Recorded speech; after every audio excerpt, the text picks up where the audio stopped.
بسم اللہ الرحمن الرحیم۔ قدیم یونان میں ایک پہلوان تھا جس کا نام مائلو تھا۔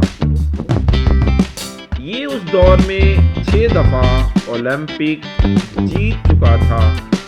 اس پہلوان کی پہچان تھی یہ ایک بڑے بیل کو اپنے کندھے پر لے کر چلتا تھا۔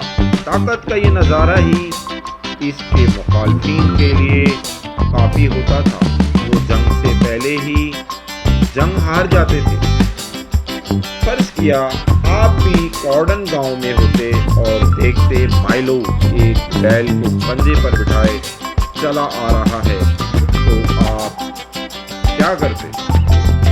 آپ بھی ایک بیل کو اٹھانے کی کوشش کرتے اور ناکام ہو جاتے، لیکن مائلو نے کسی کو دیکھ کر بیل نہیں اٹھایا تھا۔ اس نے بیل کے بچے کو سارا دن کندھے پر گھمانے سے سفر شروع کیا تھا۔ تب شاید لوگ اس پر ہنستے ہوں گے۔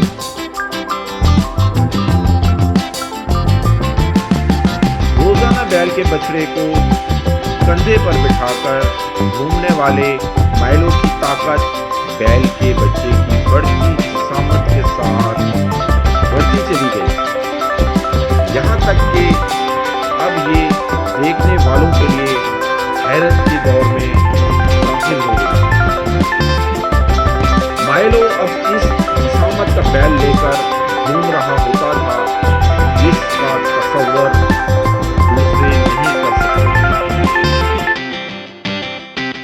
مایوسی اپنی صلاحیت، اپنی طاقت اور اپنے مقام کسی ایسے فرد کے ساتھ تولنے میں ملتی ہے جس کے ماضی کے سفر سے ہم آگاہ نہ ہوں۔ آپ بھی یہ سفر کسی بھی وقت شروع کر سکتے ہیں، لیکن آج کے اس مقام کے لیے شروعات کا سفر شرط ہے۔ علمی میدان میں مائل میں پہلوان بننے کے لیے صرف ایک ہی شرط ہے، اپنے سفر کا آغاز کیجیے۔ کسی کو ہرانے کے لیے نہیں، بلکہ علم کے سمندر سے سیراب ہونے کے لیے۔ جتنا گہرا غوطہ اتنا ہی سچا موتی آپ کو ملے گا۔ مزید اچھی اور معلوماتی ویڈیو کے لیے ہمارا چینل سبسکرائب کریں۔ آڈیو 786